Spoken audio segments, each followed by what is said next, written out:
Hey everybody, the psychology student here. Today we're going to talk about why students' mental health absolutely sucks. Now, if you're a student listening to this and you're saying, look, Daniel, my mental health is great, I feel amazing, consider yourself one of the lucky ones. No one's safe from stress, from burnout, from anxiety, depression. It happens to all ages. You don't have to be a student to go through these things, but I thought that there are specific certain circumstances that students go through that I want to shed some light on. Whether you're not a student, this could be interesting. You could think back to when you were, or vice versa. You're a student right now, and a lot of these things you can relate to. And when I say student, predominantly I'm going to speak about college and university, but also high school students. So here's one of the biggest problems with mental health is when you're a student in high school, they teach you a lot of things. There's some basic maths, basic sciences, basic history, right? And then you get to things that are maybe electives. Like, I don't think a philosophy course is mandatory. Correct me if I'm wrong. It's an elective.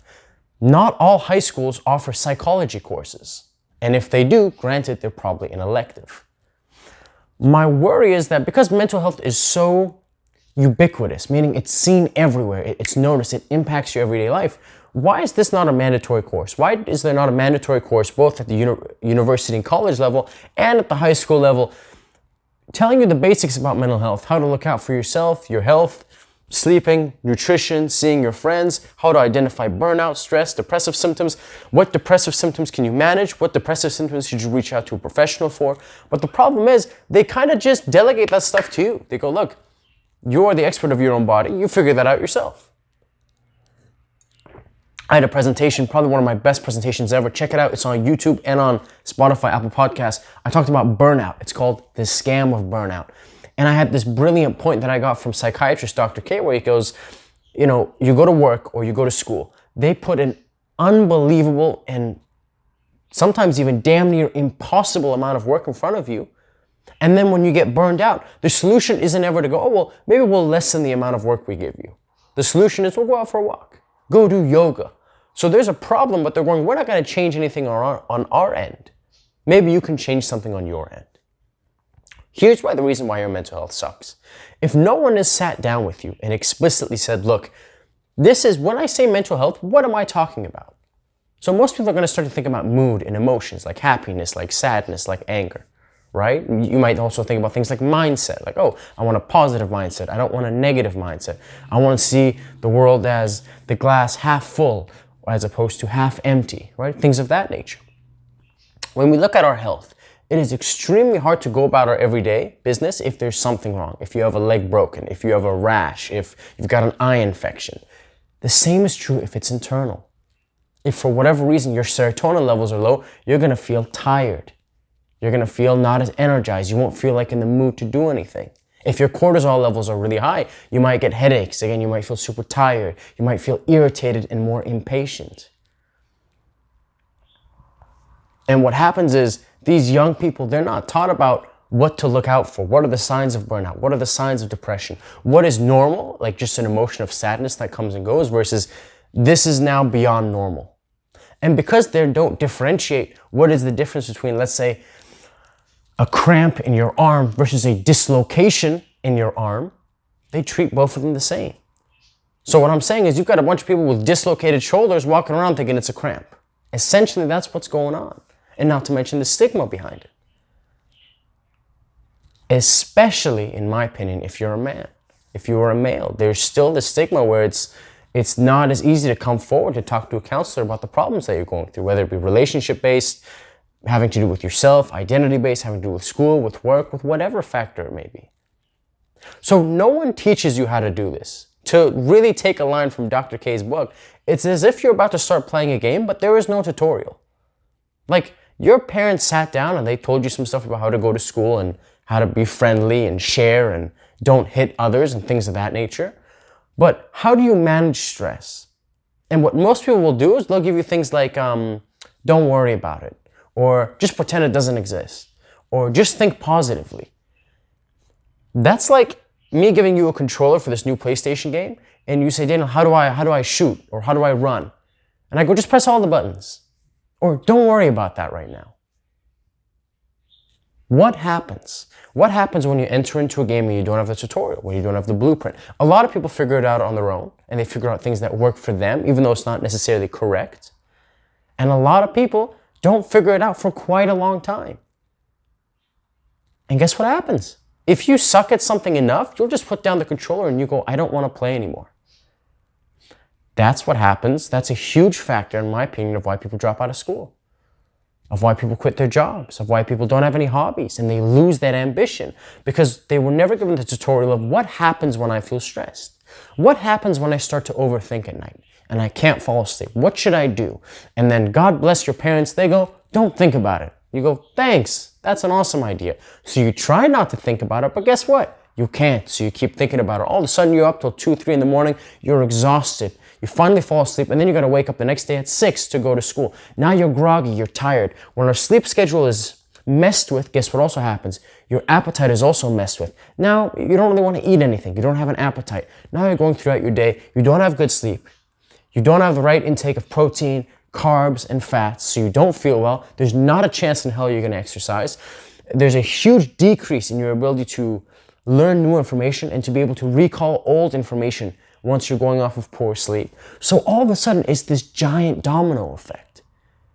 And if you want to try to figure it out logically, again, it's doing something, starting something. Imagine you've never gone camping in your life and you're trying to set up a tent, but there's no tutorial.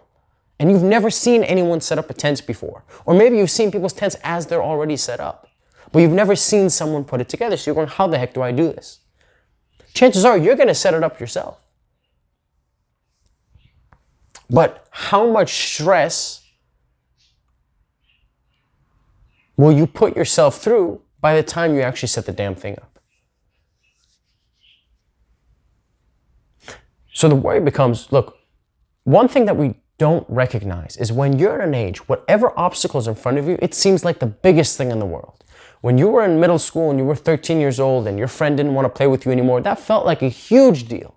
And no matter how much an adult said, don't worry about it, you've got other friends, it's not a big deal, it mattered to you, right? Because that was the biggest thing that had happened since then, let's say. Then you go to high school still. Let's say you fail a class. You're really upset. And the people older than you might be like, look, you're not paying out of pocket for the high school class. So what? You retake the science class. But in that moment, it sucks. And then you go to university or college. Again, you're faced with stressors. You have professors that you don't like, that maybe don't like you. You feel like they're giving you a crazy amount of homework. Their lectures are unclear. You're not doing well. All of a sudden, you're failing a class. And adults are going to say, look, it's just a class. And it is just a class, but it's a class that you signed up for. It's a class that you paid hundreds of dollars for, if not more. It's a class that you've been going to, you've been sacrificing for, and you've got nothing to show for it. My question to you is, why wouldn't students' mental health suck? You're thrown into this water, and you're told how to swim. Excuse me, you are told to swim. You are not told how to swim. I just chucked you in the water. It's your first time ever being in a swimming pool, and I say, don't drown. You're going, what do I do? Well, figure it out. And you're asking me, Daniel, I need help. Just keep your head out of the water. Some people are going to manage to get their head out, but is it the most efficient way? Is it the most effective way? I personally think as a society, I'm speaking from Canada and probably America because they're similar, we do a very, very poor job of speaking to young people about their health, physical and mental. And all of a sudden they've got these stressors. How do you, look, it's your first time in a relationship, all right? And your partner breaks up with you or whatever, something goes wrong. If you've never had that happen, you don't have a precedent to compare it to. Once you fail a test, you can remember, oh, well, 6 months ago I failed another test. I survived, it was fine. I'm going to survive, it's fine. But when you go through a stressor that seems really, really huge in that point in time, you've got nothing to compare it to. So the question becomes, how do I deal with this? What am I supposed to do? And we're logical, so we go, well, I'm supposed to move on. The relationship has ended, but I don't feel good. So you ask your buddies, hey man, I don't feel good. What do I do? And he goes, well, let's go hit the club. We're going to find some new girls and we're going to hit the gym. And maybe you go to the club and you drink a lot, and maybe you go to the gym some other day and you lift weights a lot, and it makes you feel good temporarily, but then you come home and guess what happens? All those feelings start to come back. And all you did was you just took a rain check on those feelings. You just said, look, I'm upset. I'm just not going to deal with this now. We see this in men far more than women, in that through a breakup, statistically speaking, it's going to take men longer to get over a breakup than women are, generally speaking. Not always, but generally speaking. So when you play a game without a tutorial, when you're trying to set something up in your life that you've never done before, that you've never seen someone else done before, it's how do you take on that responsibility? How do you take care of your mental health if you don't know how to? If you feel really upset, what do you do? The number one thing most people will do is to either ask someone, or even easier, take out your phone and Google it. Can't sleep at night, what do I do? Feeling a ton of stress from school, is it normal? Don't want to get out of bed. Like, do other people feel this way? And the thing with the internet is, it's a mixed bag. You got to always think, the answers that I'm receiving, who is it from? Oh, it's from this blog. Who wrote the blog? Are they a medical professional? Are they just someone with an interest in it? Are they like me, someone who's a student, but they're not like a practicing professional? So then you got to be careful. What's the give and take here? How much of this information is evidence-based? How much is actually going to help me out in my situation?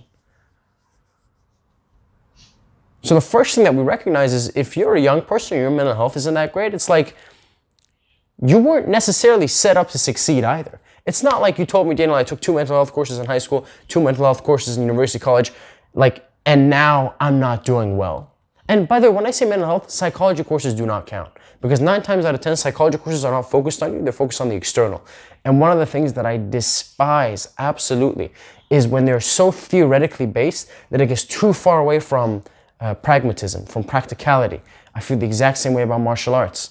Martial arts, in my opinion, they were created for self-defense, number one. Then confidence and becoming more flexible. Then that other stuff later. But sometimes you see martial arts that are so theoretical based that then you look at that, you go, what is practical about what you've just said? What can someone actually use? And in psychology classes, I found the exact same thing. So the problem becomes, if you've never taken a class, if you don't read these books, the training is very individual. You've got to go out of your way. You've got to Google. You've got to check out podcasts and YouTube videos like this. You've got to read books. And it's out there. I'm not saying it's not, but it's not always easy to find. And my worry is, if you have someone who is unmotivated, if you have someone who's in a bad place, do they have the energy to go on YouTube and start typing in, psychologist talks about depression, counselor tips on anxiety? Like, it's out there. There are professionals out there giving out their ideas and their expertise for $0, completely for free. The question is, because it's not put in front of you from day one, how late will you wait before you access those things? There's a psychologist who a lot of people don't like, but regardless of his political views, Dr. Jordan Peterson would say something like this. He'd say, look, a lot of people won't take a risk because they go, what's on the other side? Like, it might be terrible. I'm worried about what's on the other side of that door, so I'm just not going to open it. But the problem here is, the state that you're in right now is already terrible. And you don't know if on the other side of the door, is it going to be less terrible or more terrible? So most people, they stay in their situation.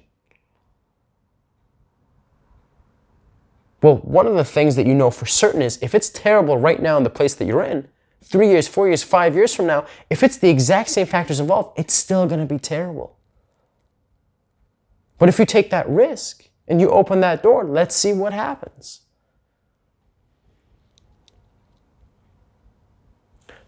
I've always thought we put an unhealthy amount of burden of mental health on the individual. From classes, look, they say you shouldn't be stressed about school, right? And then people always ask you at gatherings when you're 14, 15, what do you want to do when you grow up? What do you want to do when you're older? So what's your major? What are you majoring in? And then you say English. And then 6 months later, hey, what are you majoring in now? Now math. Oh, you dropped out? You changed your major? Why is that? So you've got expectations to think about.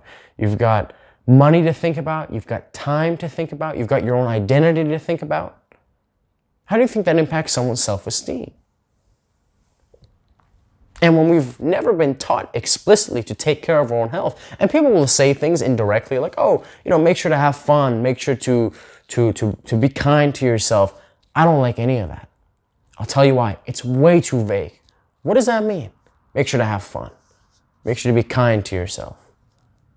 Because the problem with that is, Look, fun could be someone says, well, look, if I'm working 5-6 days a week, I enjoy my job.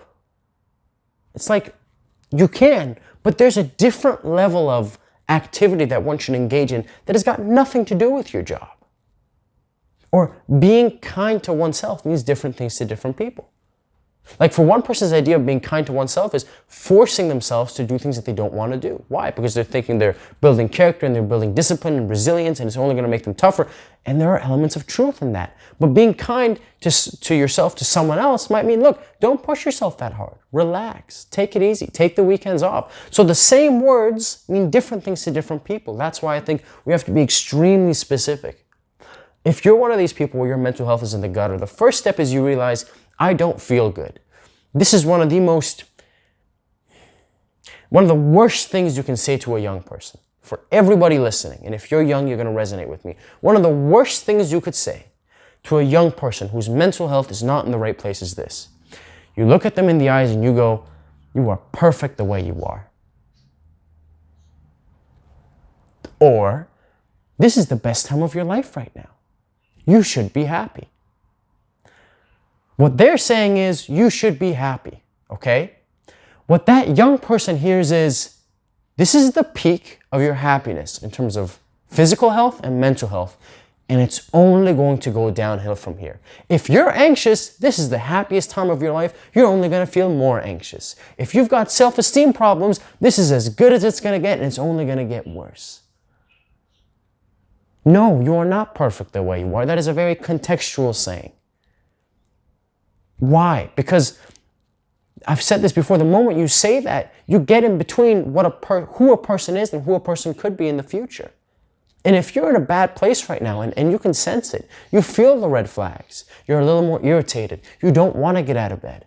It's hard to do assignments, it's hard to go to work. You feel weird about seeing your friends. It's not to say, I don't want people to hear this and go, oh, Daniel's saying mental health isn't important, suck it up. It's actually the complete opposite. It's recognizing the state of your mental health absolutely sucks if it does. 2, recognizing that you are not entirely to blame. If no one taught you how to deal with this stuff, you're just experimenting, especially if you're 15, 20, 25. If you are under 30 years old, you're just experimenting. You don't really know what you're trying different things. You're trying staying up late, waking up early. Maybe you try some weed for your stress. Maybe you try board games. Maybe you try early. You're just trying stuff. You know, maybe it works, maybe it doesn't. But what you have to recognize is that this is going to be a feeling out process. It's going to take time to figure out what works for you and what doesn't work for you and the level of assistance that you may need. It might be you don't have to listen to YouTube videos. It might be you have to listen to YouTube videos and read books on your own. It might be this stuff is way too below you. You got to talk to a professional, a counselor, or a psychologist.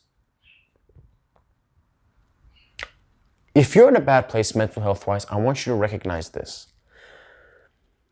There's no shame in not feeling well.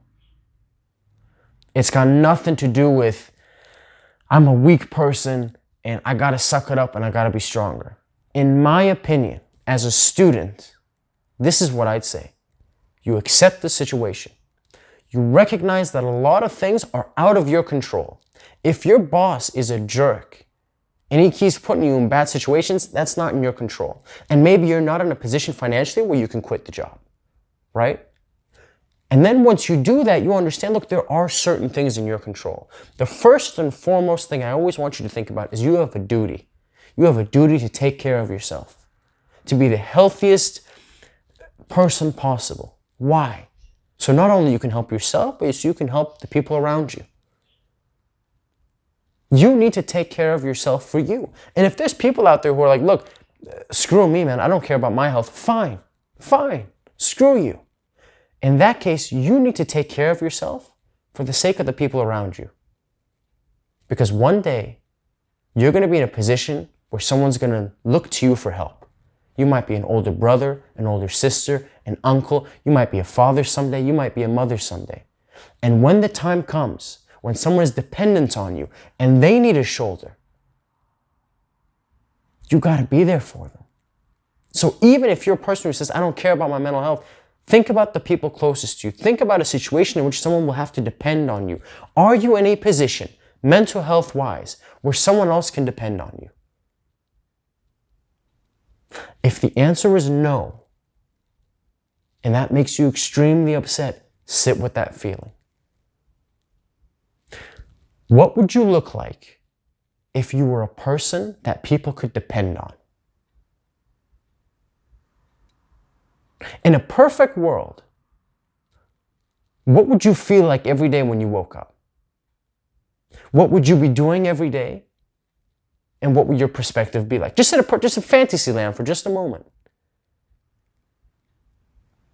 Now what you've done is you've accepted where you are and you've picked out a destination. And the journey for you, my friend, is taking one small step every day to get to that destination. I'm not going to say you're going to get there tonight or next week or next month. It might even take months, if not years. The distance is irrelevant. What matters is you know where you're going. And one small step every single day is all it takes. You're going up a flight of stairs. Don't look at all the stairs. Just look at the first one you got to put your foot on for today. That's the only thing I want you to worry about. And tomorrow, look at the next one. And tomorrow, look at the next one. In practical application-wise, just what I talked about earlier. Recognize your symptoms. Okay, this is how I feel. What's going on in my life exactly? Well, I'm doing this and I'm committed here and I'm not so happy with this and I'm pretty happy with this. Okay. What ways am I dealing with this problem? What strategies have been successful? Talking to friends has been pretty good. What strategies have been unsuccessful? Well, I've been drinking 3 to 4 glasses of wine every night. That hasn't worked out very well. If my strategies are doing well, keep doing them. If you have some strategies that aren't helping, cut them out, replace them with better ones.